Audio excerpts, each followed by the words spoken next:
ভারতের আমাদের ব্যাপারে ভারতের যে ভূমিকা, সে ভূমিকা হচ্ছে ওরা আমাদেরকে মেরে ফেলতে চায়, ওরা আমাদেরকে পানিতে মারবে, ওরা আমাদেরকে ভাতে মারবে, ওরা আমাদেরকে শেষ করে দেবে, স্বাধীনতাকে বিপন্ন করে দেবে।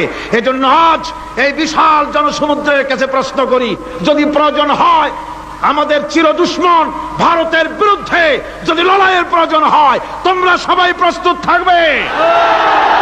আপনারা মনে রাখবেন, ভারত তার অপসংস্কৃতি আমাদের মধ্যে ঢুকাচ্ছে।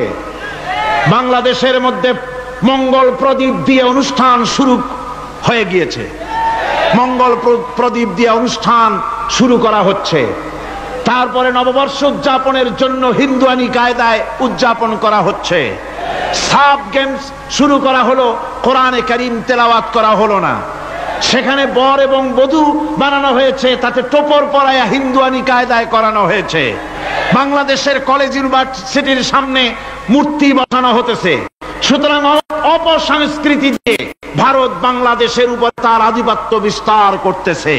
এ ব্যাপারে মুসলমানদের ঐক্য চাই। ভারতের আমাদের ব্যাপারে ভারতের যে ভূমিকা, সে ভূমিকা হচ্ছে ওরা আমাদেরকে মেরে ফেলতে চায়, ওরা আমাদেরকে